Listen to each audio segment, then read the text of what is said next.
Amen.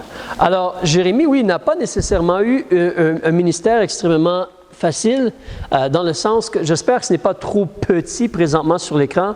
Il y avait beaucoup de choses à mettre en même temps. Mais en réalité, si tu regardes la vie de Jérémie, on peut regarder ensemble, comme exemple au verset 2, on te dit que la parole, chapitre 1, verset 2, la parole de l'Éternel lui fut adressée au temps de Josias, fils d'Amon, roi de Juda, la 13e année de son règne. Et aussi au temps de Jéhojakim, fils de Josias, roi de Juda, jusqu'à la fin de la 11e année de Sédécias, fils de Josias, roi de Juda, jusqu'à ce que Jérusalem fût amenée en captivité au 5e mois. Alors, ça c'est un petit tableau, mais en réalité, si tu regardes le ministère de Jérémie, il a commencé la 13e année de Josias. Josias était un bon roi, mais si tu te rappelles, le peuple a été comme ramené, mais le peuple allait encore vers de mauvaises choses. Mais Josias était un bon roi. Joachaz, le fils de Josias, 3 mois seulement il a régné, c'est écrit en dessous. 3 mois, c'était un mauvais roi. C'était Pharaon qui est venu, qui l'a pris, il l'a remplacé par son frère Jéhojakim, qui était aussi un mauvais roi. 11 autres années, donc où le peuple va dans la mauvaise direction. Ensuite, Jéhojakin, le fils de Jéhojakim, est devenu roi. Lui, il a régné 3 mois, où il a co-régné avec son père pour un certain temps, mais lui aussi, c'était un mauvais roi. Ensuite, Sédécias, le dernier des rois pour le royaume de Juda, est venu. Lui aussi était un mauvais roi et il a régné 11 ans.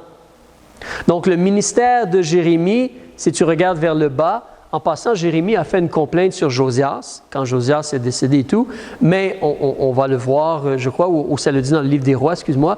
Mais le ministère de Jérémie, s'il a débuté la 13e année de Josias, donc il reste techniquement 18 ans pour faire 31, puis tu ajoutes le 11 ans, puis le 11 ans, son ministère a duré plus de 40 ans, parce que même après que Jérusalem a été détruit, il a continué son ministère auprès des Juifs pendant quelque temps. Pas sûr combien de mois ou d'années, mais donc son ministère a duré plus de 40 ans, il semble, mais en grande partie, c'était une période sombre dans l'histoire des Juifs, où ça, c'est le royaume du Sud. N'oubliez pas qu'à ce temps-là, vers le nord, la Samarie, ce n'est plus vraiment des Israélites. Ils ont été déportés, puis remplacés, puis c'est un mélange de nations, de là les Samaritains. Mais dans le sud, c'est encore des Israélites, des Juda, et cependant, ils vont dans la mauvaise direction. Si tu veux aussi de l'information, en réalité, Josias, c'est le papa, Joachaz, c'est son fils, mais en réalité, Jéhojakim, c'est le premier-né. Il était plus vieux, mais on a mis Joachaz à la place. Ensuite, finalement, Jéhojakim devint roi, et Sédécias devient roi après son neveu, mais Sédécias, c'est un fils aussi de Josias. Donc, 3 des fils de Josias ont pris le trône et les 3 ont fait le mal, techniquement. Donc, ça, c'est un peu ce qui est devant Jérémie dans le ministère qu'il essaie d'avoir auprès du peuple. Ce sont des années comme sombres, pas nécessairement bien. Alors, 40 années de ministère comme cela. Si tu veux regarder un peu plus sa famille, tu peux regarder au verset 1 du chapitre 1. On te dit que Jérémie, c'était le fils de Hilkija, d'entre les sacrificateurs qui habitaient à Anathoth, dans le pays de Benjamin. Donc, Jérémie, c'est un descendant des sacrificateurs, c'est un fils d'Aaron. Et il habite dans une ville de sacrificateurs. Si tu connais un peu l'Ancien Testament, les Lévites n'ont pas eu de territoire, mais ils ont eu des villes à travers Israël. Et donc, c'était des villes de sacrificateurs ou des villes de gens qui étaient Lévites. Mais lui, il est sacrificateur, donc il est plutôt de la famille d'Aaron, il nous semble. Mais c'est donc un fils de sacrificateur qui veut essayer de servir Dieu, mais le peuple ne va pas dans la bonne direction. On peut se demander, est-ce qu'il a vraiment fait le travail de sacrificateur dans le temple? On n'a pas beaucoup d'informations sur cela, mais il dit qu'il est un fils, on nous dit qu'il est d'entre les sacrificateurs vers la ville de Anathoth. Il est dans cette situation-là. En réalité, Jérémie aussi n'a pas eu une situation facile, Parce que si tu avances, fais un saut dans Jérémie chapitre 16, et tu sais, toi et moi, c'est une chose si on se dit, bien, autour d'ici, les gens ne sont pas très intéressés aux paroles de Dieu, ou dans notre génération, les gens ne sont pas trop intéressés aux vérités de Dieu, mais on a quand même des gens autour de nous, à l'Assemblée, dans notre famille, peut-être on est marié ou on va se marier, mais on a des gens autour de nous. Mais dans le cas de Jérémie, si tu regardes au chapitre 16 et au verset 1, on te mentionne que Dieu lui a dit, pendant son ministère, « Puis la parole de l'Éternel me fut adressée en ces mots, « Tu ne prendras point de femme, et tu n'auras point dans ce lieu de fils ni de filles. Car ainsi a dit l'Éternel sur les fils et les filles qui naîtront en ce lieu, et sur leurs mères qui les auront enfantées, et sur leurs pères qui les auront engendrés dans ce pays. Ils vont mourir de mort misérable, parce qu'ils étaient dans la rébellion. Ils n'écoutaient ni Dieu ni les prophètes. Le jugement va venir. Ils vont mourir de mort misérable. Ils ne seront ni pleurés ni ensevelis, mais ils seront comme du fumier sur la terre. On laisse les cadavres et les animaux les mangent. Ils seront consumés par l'épée et par la famine, et leurs cadavres serviront de pâture aux oiseaux des cieux et aux bêtes de la terre. Donc toi, Jérémie, tu ne vas pas avoir d'enfants. Tu ne vas pas avoir de femme. Alors Jérémie n'avait pas de famille dans ce sens-là, de maisonnée.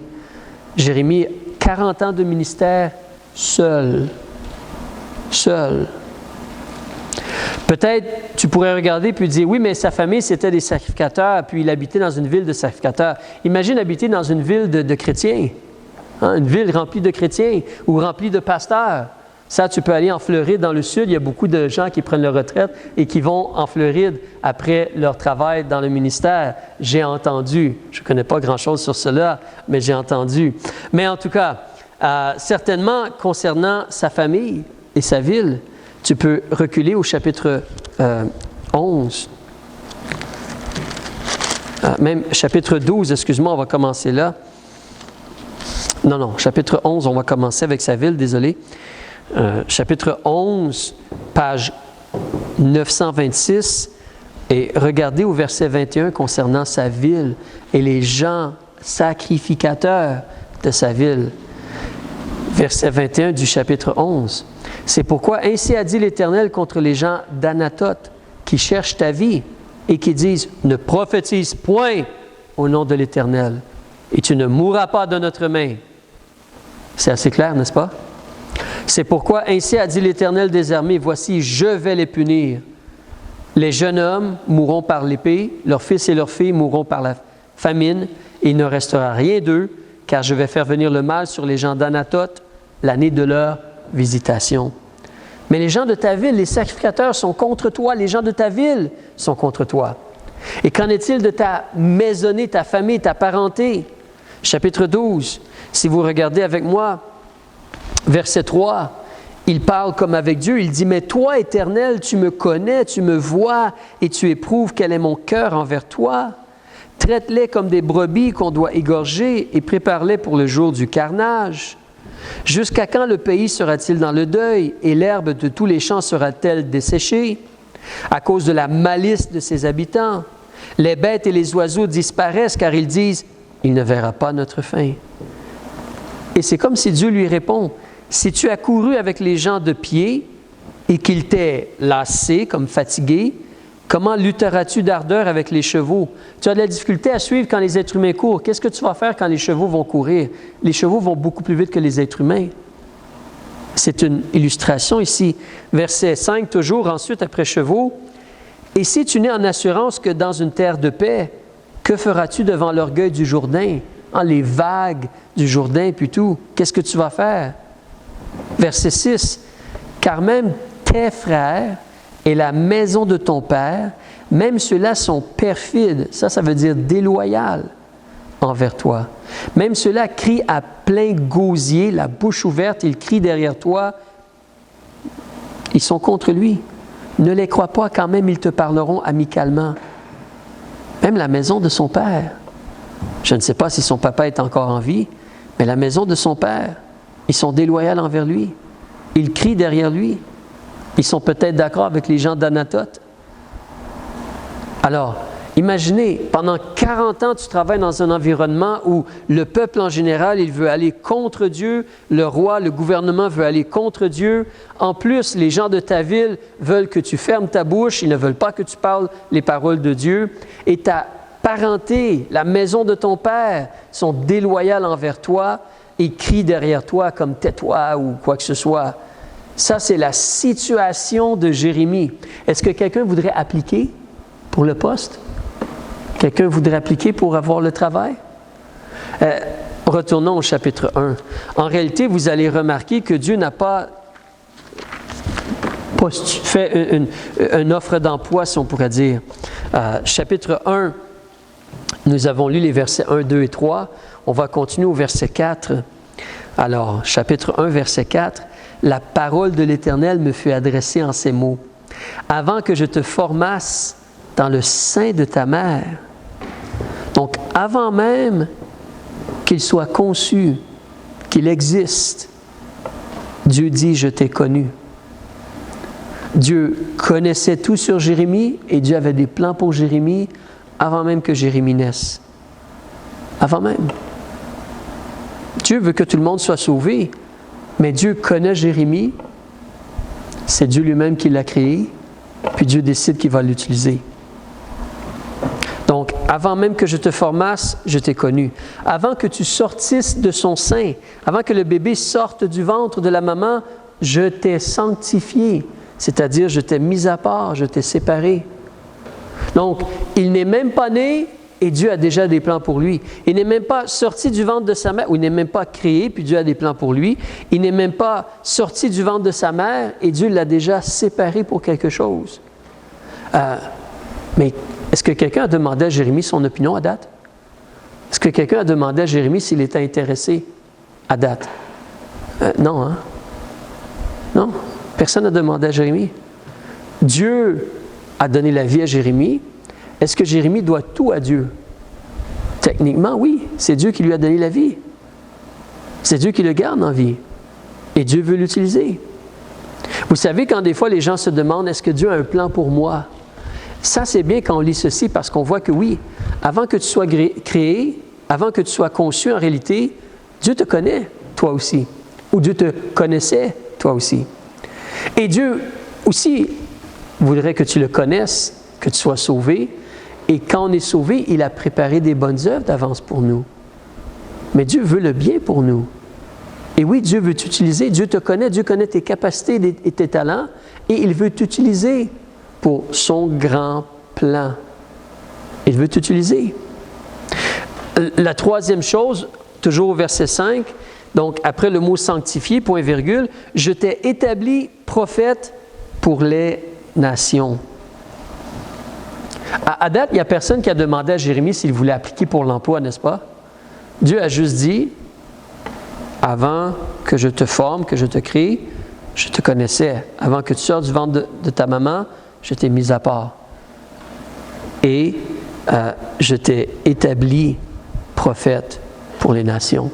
Remarquez, pour les nations, Jérémie, en réalité, ce n'est pas seulement Israël. Il y a plus de chapitres qui parlent d'Israël ou de Juda, mais il y a des chapitres où Jérémie parle des autres nations aussi. On va voir cela. Mais c'est le prophète de Dieu. C'est l'outil que Dieu veut utiliser. Comme Dieu a un plan pour toi. Et en passant, considère ceci. Jérémie, c'est quoi? C'est un sacrificateur. Qu'est-ce qu'un sacrificateur est supposé de faire? Vous vous rappelez, on en a parlé dimanche. Dieu a décidé que tous les descendants d'Aaron sont automatiquement des sacrificateurs. C'est déjà décidé. Si tu es un enfant d'Aaron, tu es un sacrificateur. C'est de père en fils ici. Nous, on est dans une situation un peu différente. C'est pas comme cela. Tes parents sont chrétiens, tu es automatiquement chrétien. Tu dois faire un choix. Mais ici, c'est cela. Donc, Jérémie, même s'il dit « je ne veux pas être prophète », il est appelé à servir Dieu.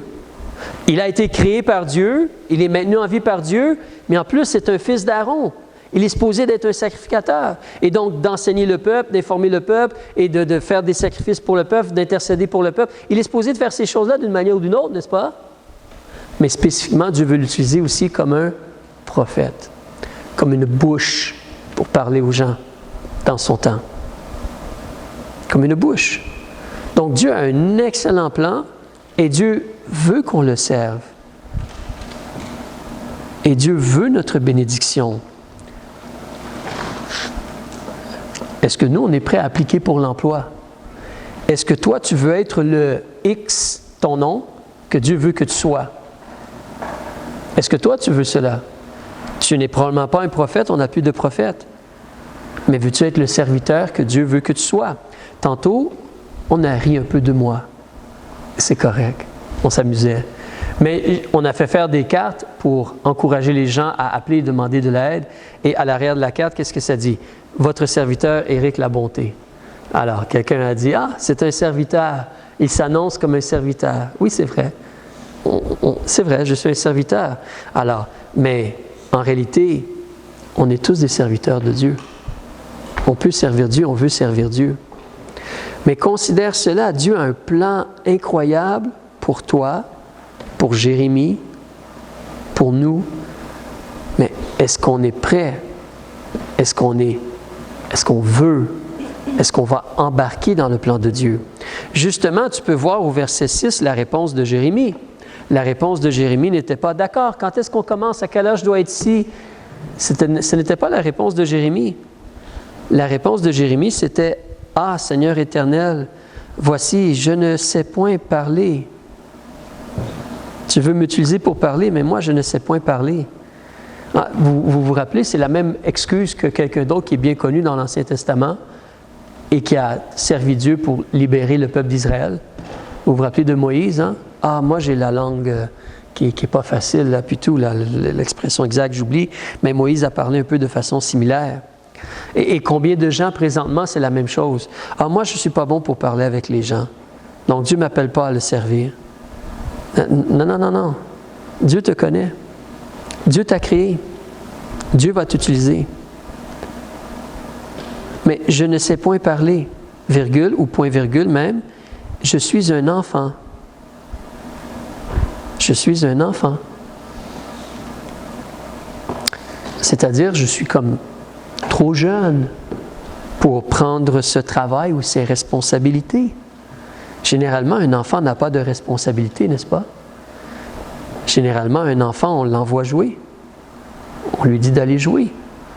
Maintenant, on leur fait faire l'école aussi, évidemment, mais il dit, je suis un enfant.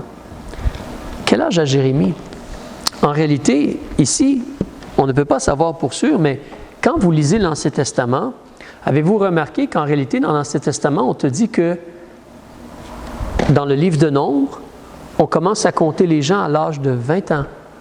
Quand ils ont fait le dénombrement, tous ceux de 20 ans et plus ont été comptés.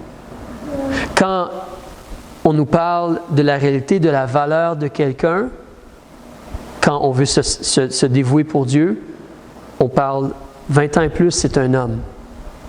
Il vaut tant d'argent. Une femme vaut tant d'argent.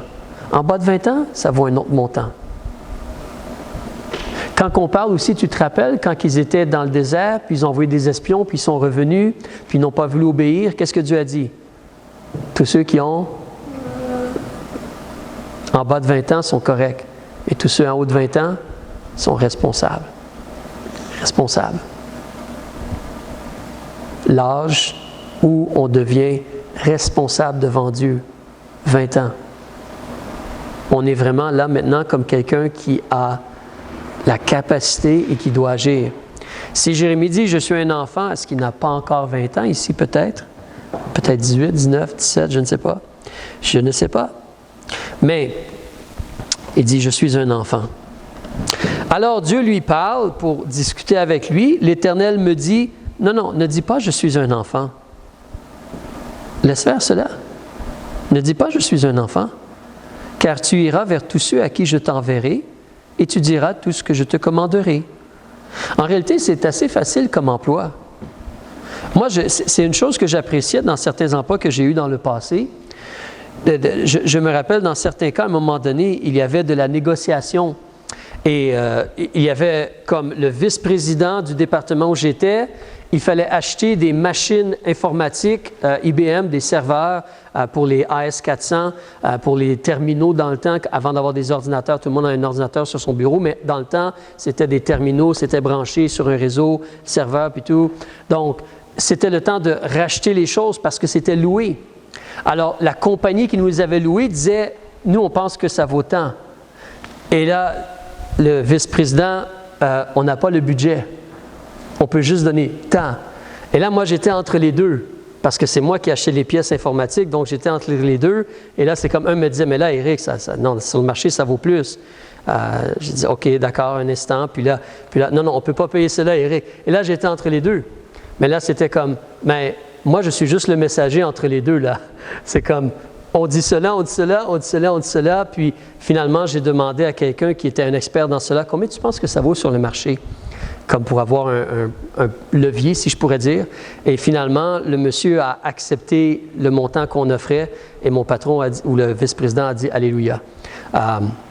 Mais certainement, dans des situations où tu es entre les deux, tu peux dire « Moi, je suis juste le messager.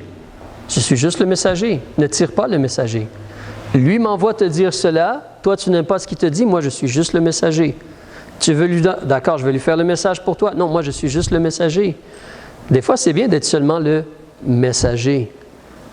Pas être responsable, si on pourrait dire, ou quoi que ce soit. Mais tout ce que Dieu lui demande, c'est d'aller voir ce que Dieu lui dit d'aller voir et de dire ce que Dieu lui demande de dire. À la base, c'est très simple. Évidemment, nous sommes êtres humains et dans certains cas, nous n'aimons pas la correction, le rejet, la moquerie ou des choses comme cela. Mais c'est très simple quand même comme travail. Va où je te dis, puis donne le message que je te demande de donner. Alors au verset 8, Dieu ajoute même, ne les crains point. Est-ce que Dieu sait que Jérémie en réalité a peur? Nous, on sait que dans ce temps-là, les gens qui veulent servir Dieu, il n'y en a pas beaucoup. Donc tu vas être dans la minorité, dans l'écrasante minorité, si tu te tiens pour les vérités de Dieu. Alors, est-ce que Jérémie a un peu de crainte ici? Mais Dieu lui dit, ne les crains point, car je suis avec toi pour te délivrer, dit l'Éternel. Je suis avec toi. Ces mots-là sont pesants en réalité. On ne les comprend pas parfaitement généralement, parce qu'on voit ce qu'on voit avec nos yeux. Si tu vois une foule avec des bâtons qui courent vers toi et qui te disent « Ne parle pas de Dieu, ne parle pas de Dieu », c'est impressionnant. Et si Dieu te dit « Je suis avec toi », mais tu ne vois pas nécessairement Dieu. Mais ces mots-là sont d'une grande valeur. Si Dieu est avec nous, qui va être contre nous? Dans les psaumes, on nous dit. Alors, ne les crains point, car je suis avec toi pour te délivrer, dit l'Éternel. Pour te délivrer. Ça ne veut pas dire que tu ne vas pas être haï, moqué, ridiculisé. Et en lisant le livre de Jérémie, vous allez voir qu'il a eu des épreuves énormes. Mais Dieu était avec lui pour le délivrer. Et Dieu l'a délivré plus qu'une fois. Verset 9. Puis l'Éternel étendit sa main et toucha ma bouche. Et l'Éternel me dit, voici, j'ai mis mes paroles dans ta bouche. C'est même comme physique, illustratif, il le voit et tout. Il y a comme une vision de Dieu ou quelque chose. Mais ça, c'est la chose importante en passant. Si on veut être utile pour Dieu ou être au service de Dieu, qu'on soit prophète ou né de nouveau et qu'on essaie d'être des témoins et qu'on vit notre vie ici-bas en attendant le retour de Jésus, on a besoin des paroles de Dieu dans notre bouche. C'est ça qu'on a besoin surtout. Je sais que ce n'est pas toujours facile parce que l'écrasante majorité de gens ici ne connaissent même pas la parole de Dieu, ne connaissent pas les choses de la parole de Dieu. C'est un peu comme Jérémie. La majorité des gens, même si on était en Israël, la majorité des gens n'avaient pas de relation vraiment avec Dieu, ne connaissaient pas vraiment Dieu et étaient contraires aux vérités de Dieu. Mais les paroles de Dieu dans nos bouches. On va juste continuer un petit peu puis terminer. Regardez au verset 10. il dit, « Regarde, je t'ai établi aujourd'hui sur les nations et sur les royaumes pour que tu arraches et que tu démolisses, pour que tu ruines et que tu détruises, virgule, pour que tu bâtisses et que tu plantes. Alors je t'ai établi aujourd'hui, pas seulement sur Israël, mais les nations et les royaumes. » Et Jérémie va aller voir d'autres rois ou envoyer des messagers à d'autres rois. Mais remarquez le travail de Jérémie. Il doit arracher, il doit démolir, il doit ruiner, il doit détruire. Pourquoi est-ce qu'il ferait cela? Dieu habituellement veut édifier. Dieu habituellement veut construire et bénir les gens. Mais là, on te parle d'arracher, de démolir, de ruiner, de détruire. La réalité, c'est parce qu'il y a beaucoup de méchanceté, de noirceur, de mensonges, de choses extrêmement mauvaises. C'est comme lorsqu'on veut essayer de faire un jardin, on doit arracher la mauvaise herbe. Lorsqu'on cultive une terre, on doit retourner la terre et enlever les pierres et des choses comme cela avant de semer. Donc, on doit arracher ce qui est là, enlever ce qui est là, ce qui est mauvais. En réalité, lorsque quelqu'un se convertit, c'est un peu différent quand tu es un enfant qui naît dans une famille chrétienne. Et dans cela, je n'ai pas beaucoup d'expérience parce que je ne suis jamais né dans une famille chrétienne. Mais quand tu nais dans une famille chrétienne, c'est un peu différent parce que tu as une certaine protection autour de toi.